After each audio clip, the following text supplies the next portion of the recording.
My brother Alex is 21 years old. I am a 27-year-old woman. Always grumbling and expecting everyone to satisfy his every whim, he is the definition of a mama's boy and a man-child. His parents have raised him his whole life and provided all of his needs. He is simply always the center of their universe. He has no particular demands, or had a rough birth, or anything else. Ever since he was born, it felt like my parents, especially my 50-year-old mother, had totally forgotten about me. My 50-year-old dad still loves and supports me, but he has always been too terrified to challenge my mom and genuinely give me a chance to shine. She moved from being a caring mom to the kind of parent that lives to embarrass you online with their over-the-top dedication to their precious baby boy. My grandfather was the one person that ever truly had my back. He never liked Alex and felt free to call my parents out for their obvious partiality. I remind him of his late wife, my grandma. We share a unique affinity. I don't get to visit him very frequently since, sadly, we reside on opposite ends of the nation. Alex likes to toss it in my face. Our mother loves him more. It has generated a great deal of friction between us. He is awful, honestly a horrible person. Not even counting the times I got in trouble for stuff I either accomplished better than him or that he straightforwardly accused me for, his football skills are his one saving grace. It even helped him win a scholarship to a decent out-of-state university. Years later, I discovered my parents had handed Alex the money intended for my education fund. They paid for his residence close to his institution and an automobile using it. They said my fund had been inexplicably depleted by some old home fire expenses, so they paid nothing for my studies. Thank goodness I ran across Mark at my public university. He was the first person actually seeing me for me. I befriended wonderful people who today are my closest confidants. They, together with Mark, my best friend long before we started dating, helped me at last leave the residence of my parents. Mark and I are both doing great financially and in our professions right now. And it leads me to the present scenario Mark suggested around a year ago. Being somewhat quiet people, we made no significant social media announcements or anything. My parents exclaimed it was fantastic news when I informed them. We agreed on a small, private wedding, including just close friends and relatives. I invited Alex and my parents only since my dad and brother persuaded me to give them another shot. But they never sent an RSVP. Every time I visited, my mother would merely chat over me, flaunting Alex's achievements and crazy exploits. She would even begin organizing my wedding without first asking me what I wanted. At last, I had sufficient. We were planning a date, so I stopped her and said I wanted them there. She told me casually that Alex had his last football game of the season that day, so they couldn't make it. I wasn't surprised.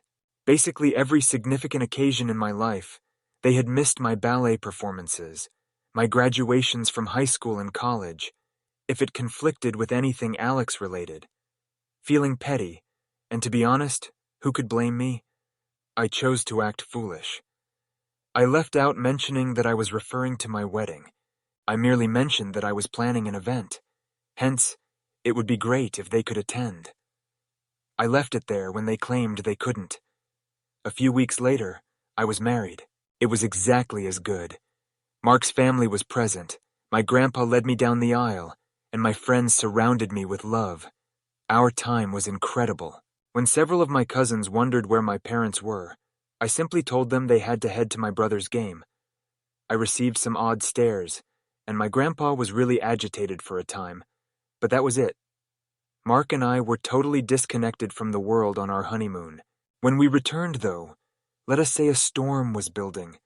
Turning on my phone, I was inundated with alerts before I could even unlock it. Most came from Alex's mother. Alex sent nasty and insulting remarks. Apparently, one of my paternal aunts posted our wedding pictures on Facebook with a not-so-subtle dig at my parents for not showing up. In their small community, the post became viral, and my parents were openly embarrassed for how they handled me. It turns out that my grandfather visited them as well and verbally attacked my dad, especially for missing my wedding, by means of a passionate, teary outburst. For Dad, this seemed to be his last straw. Missing the wedding of his only daughter and his own father's criticism left him so depressed that at last he revolted against my mother. Should she fail to set things right with me, he threatened to divorce her. That, I believe, set off my mother's hysterical correspondence. Originally hostile and menacing, they soon turned into frantic calls for apologies. Mark and I were back home now, trying to sort through this unexpected family drama explosion. Blaming me for not notifying my mother, it was my wedding. My mother's sisters and friends were treating me coldly. She seemed devastated at missing it. Even the ones I hadn't invited. Most of my other cousins admitted they had no idea how horrible things were at home. I wasn't sure whether they were trying to preserve face or were honest.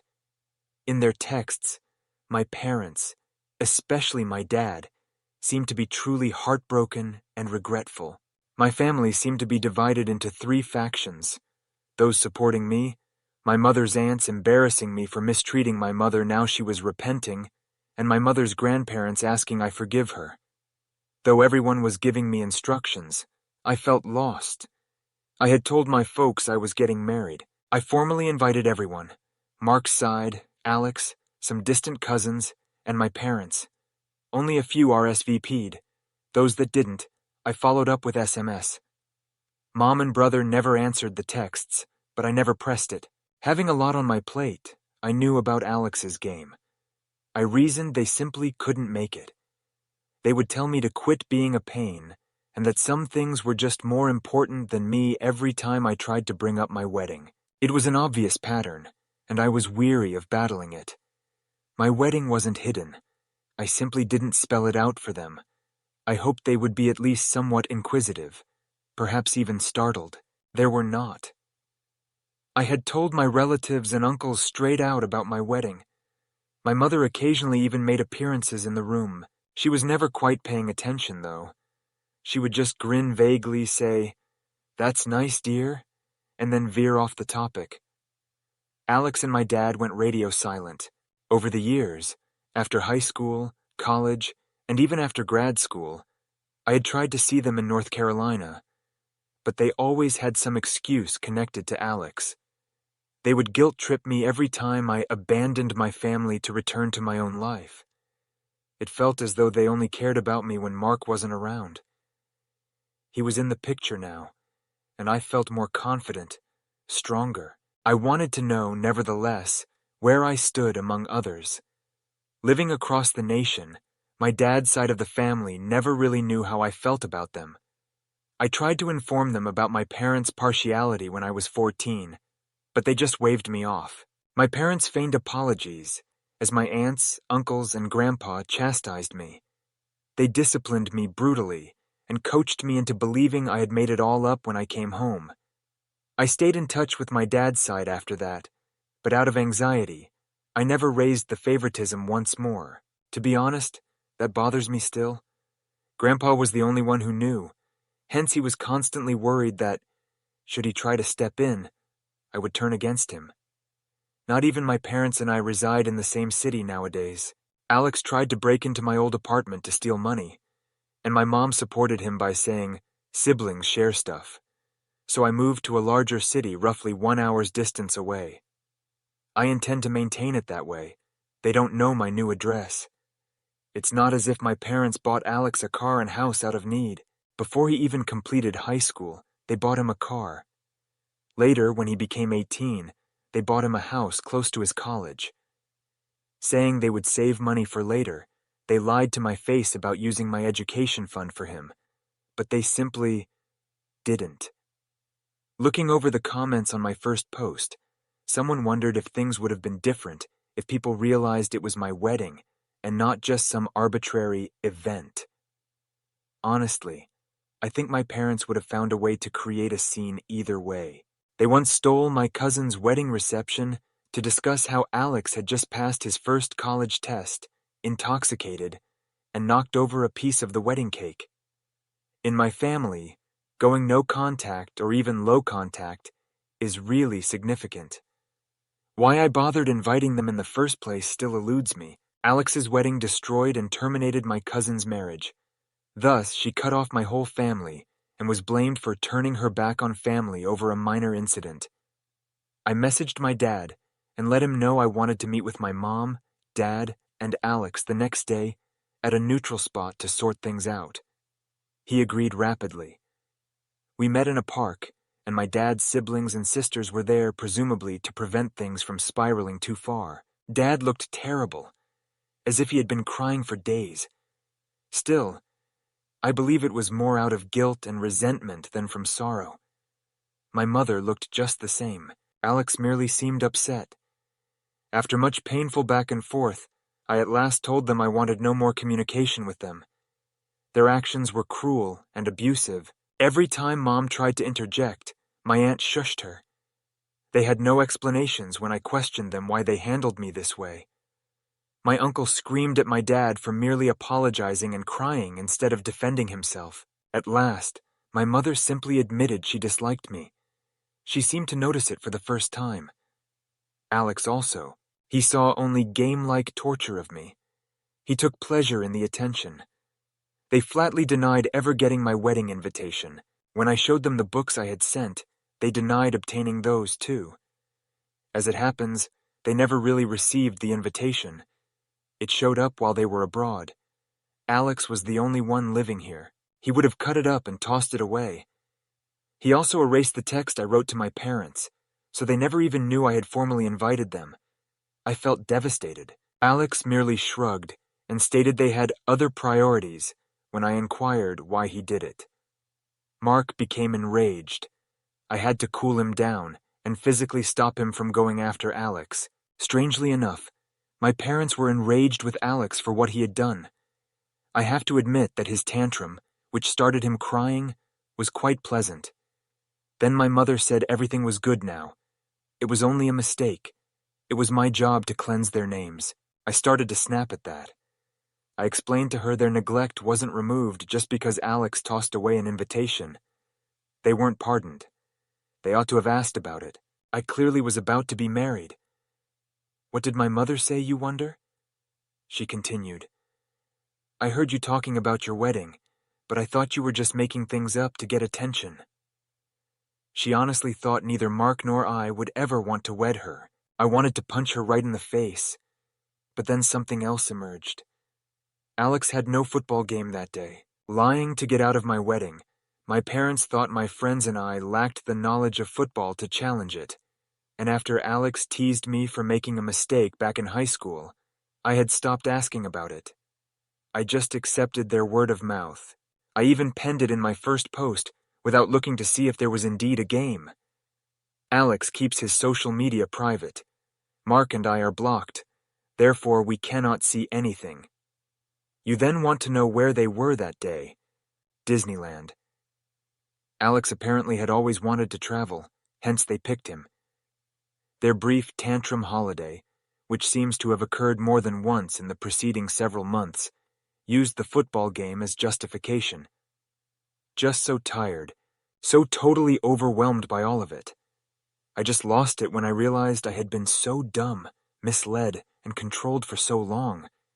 I got to stand and let them have it. I told my dad he was a weak, miserable guy, unable to even defend his own child without permission from his wife. Alex was a spoiled brat, a useless justification for a man who would never be anything and would always be a leech, I informed him. And my mother told her she was so horrible not even God could help her. She was a nasty, insignificant creature who deserved no time or attention. I knew my words were harsh. My Tia, my mother's sister, sprung up to scold me halfway through my rant, but I was just too furious. I yelled at her to get her to sit down and close her mouth once in her life. She was so enraged that I imagined steam would erupt from her ears. It then seems to be really a haze. I just recall talking and letting all my anger and hurt out. The park underwent a period of startled silence.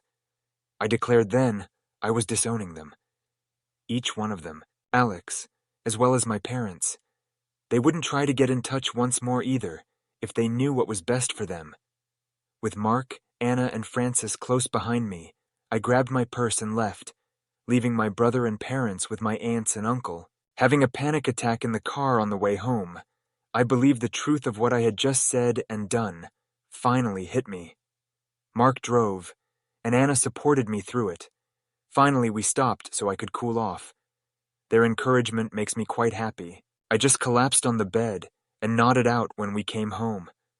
Though I truly wanted to broadcast the complete chat on Facebook and follow the guidance from my first post, I couldn't. My work, my reputation. I could not afford such kind of exposure. One thing was sharing my tale anonymously on Reddit, but exposing my name and face on Facebook was another. Rather, I followed a somewhat different approach. I compiled all of my mother's horrible notes, all the insults and terrible words she had used, and I forwarded them to her church's administrator. Mom had labored to enter that neighborhood. Though also quite judgmental, it is quite close-knit. Their rejection is like a social death sentence, and that precisely is what transpired. From the church to the rest of the town, the scandal tore like wildfire. You can probably understand my parents' feelings about that. My brief performance also produced a wealth of other texts from my mother's side of the family, all trash-talking me for disturbing their beautiful sister or daughter. By then, I simply didn't care anymore. I informed them all they were out of my life. They could gossip all they wanted, but I wouldn't hear it. They should appreciate that I didn't transmit their nasty communications to their companies or wives. I blocked them all on everything, including Grandpa. From my dad, I did get a lengthy message. He conceded that all I had said was accurate. He claimed he was devastated. He had missed so much of my life because of her, and apologized for not being courageous enough to challenge my mother. No matter what I decided, he told me he was done with her and would be divorcing her. He wanted to be in touch with me and try to offset all the lost time. I responded back to him, stating I wasn't ready to see him or pardon him. He declared he loved me and would do all necessary to get my pardon. I told him I needed space and was not ready. To be honest, it felt a little pitiful, as if he was attempting to squirm his way out of this by hurling my mom under the bus. At least she acknowledged it to be hostile. He is only blaming other people for his decisions. That kind of individual is not someone I wish to have in my life. Alex and my mum are blocked, same as with her side. Alex taunted and insulted me further. Thus, I just blocked him. My mother sent a protracted, self-pitying note on her marriage failing and her community shunning her. I blocked her also, and answered with, "Good riddance." Conversely, my grandfather is here at my side. He definitely is the greatest. Though he won't say how much he appreciates any of your remarks, he has read some of them. For a few days lately, it has been quiet. Mark is treating me like a princess since I am ready to begin therapy. This is it for now. I realize this was not the dramatic, revenge-filled update you were expecting. Should something change, I will let you know. Someone responded to my last update, speculating that once my dad leaves my mother and starts his life apart from her and Alex, there might be an opportunity to mend my relationship with him. Indeed. But just now, I prefer not to consider that. Though he has been there for me in some respects, he has never really stood up for me. Not until my mother felt it would be handy for her. His love was always contingent, and occasionally it seemed as though it was just random. I don't want to hang about waiting for the magic spell to fade. I'm really tired, really. Emotionally taxing has been this entire process. I'm giving my marriage and myself top priority. Mark has been fantastic all through this. To me, he is my rock. Therapy is guiding me in learning how to establish reasonable limits and process all around. I'm beginning to feel like myself gradually once more. Of course, I still feel angry, furious at Alex for being a spoiled brat, furious at my parents for their obvious favoritism, furious at my aunts and uncles for their unquestioning allegiance to my mother. But I'm beginning to feel also free, empty of their demands, their drama, their poison. I have a loving grandpa, great friends, and a fantastic husband. That counts most. I am creating a loving and respectful existence for me, And nothing my brother or parents can take away from me either.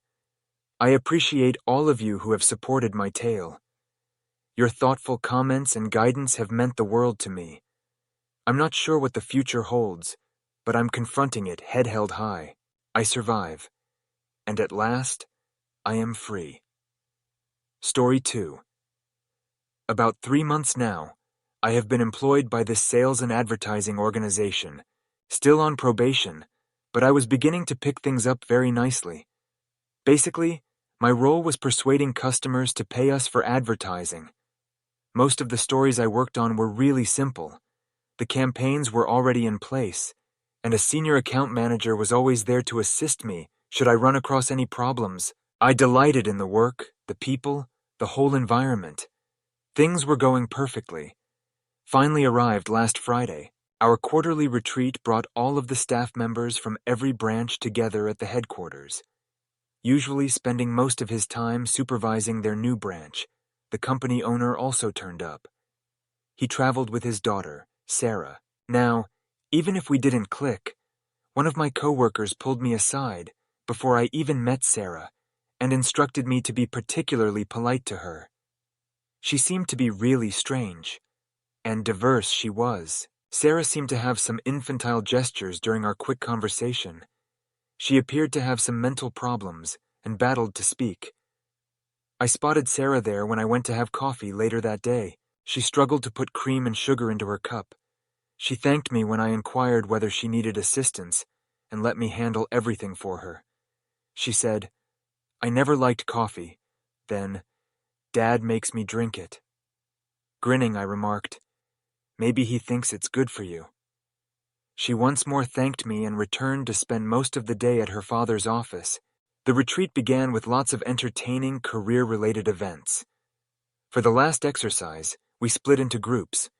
We were given a list of possible customers and had to select 3, devise a fresh approach to draw them, essentially, seal the deal. Our group chose to use images, slogans, and jingles. Each of us had to work alone, then share our ideas with the group for comments. I decided to handle jingles. I developed some appealing rhymes with a deeper meaning that would fit the brand I was working on. I recorded the last version after playing it for my team. They recommended some adjustments. We all convened in the conference hall once everyone had finished. The owner went over every presentation offering comments. While some of the concepts were excellent and much praised, others were, well, let's just say they were good for a chuckle. Nobody offended anyone, it was just good fun. People responded differently when my jingle was performed, but I went with it all in stride. Having received comments on my own work, I felt more at ease offering comments on presentations of others. We adored a few, laughed at some, and poked fun of others.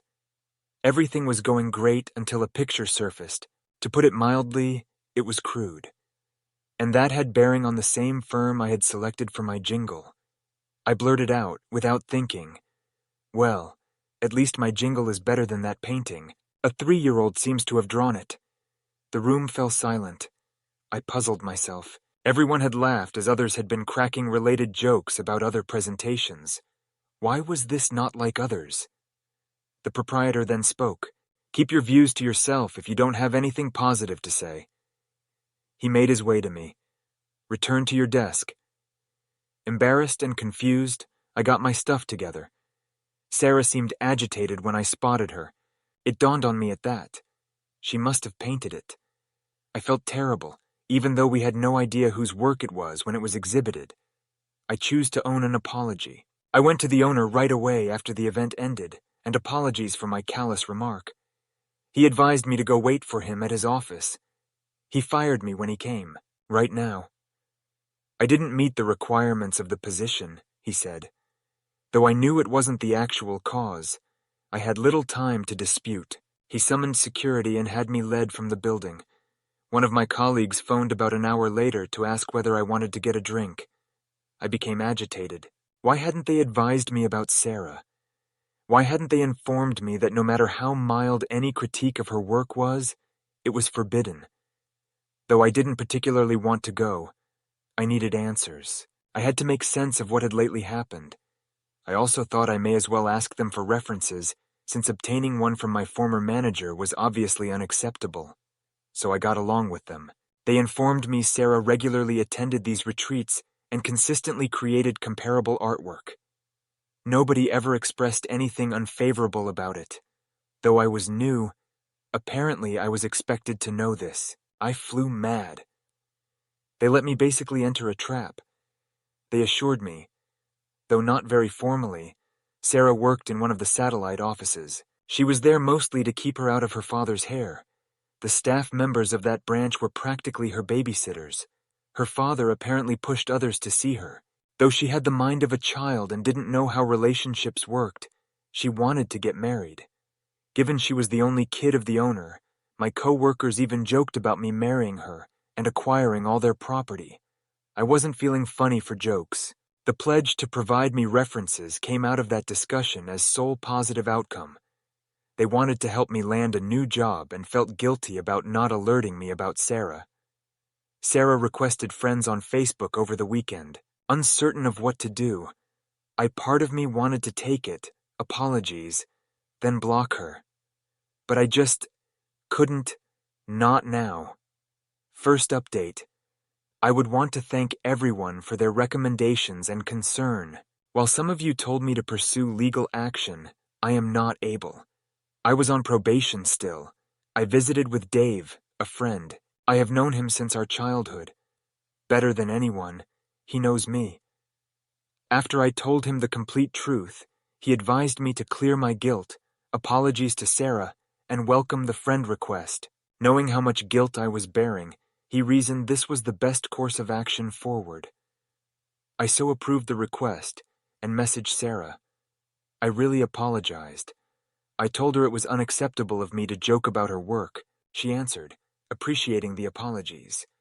She claimed to have asked me to apologize, as she felt guilty about me losing my job. She asked whether she could send me a generic text, and said I didn't have to apologize. Uncertain, I consented. Clearly, the message was something she had spent much time crafting. She explained that she suffered a brain damage as a child, which made several tasks, including typing, challenging. She was slow at typing. She was reassured it was not a major concern. We carried on till 3 in the morning. She was really nice, someone I would have actually want to be friends with.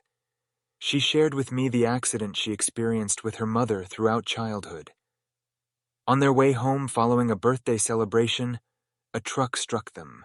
Her mother passed away right away, and Sarah suffered a significant brain damage that compromised her speech and motor ability. She cannot even make coffee or get dressed, hence some people incorrectly believe she is mentally challenged. She attended a specialized school and was not let to keep on her study beyond high school. She suffers with typing and speaking, and others usually overlook her. We discussed the drawing, and I once more apologized. She replied she assumed I didn't know she had made it, so she didn't mind the comment. She was unhappy that I lost my job, and had even attempted to persuade her father to give me another shot, but he turned her down. She is aware that some of the employees of the corporation merely act in front of her because of her father. They are not genuinely kind to her. While some are truly kind and recognize her handicap, most simply view her as a nuisance. She is depressed that she cannot help the business, but she values the hard job her co-workers provide to keep her occupied. She loved her father and missed him, but she also stated she feels like a burden to him and detests disturbing him.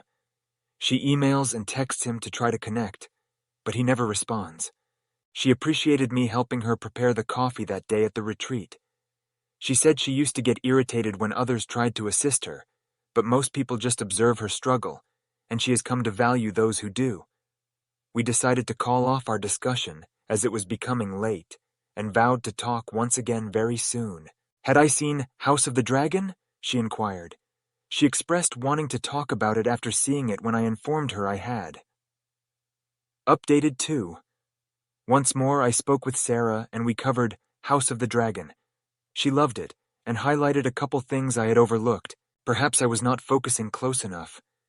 I might have to review it one again. She even emailed me the specifics after looking for potential employment prospects for me. I'm going to start researching them on Monday after weekend off. I now know some more about her life. Her father stays at his apartment close to the new corporate headquarters. She lives alone in their house. He pays her bills.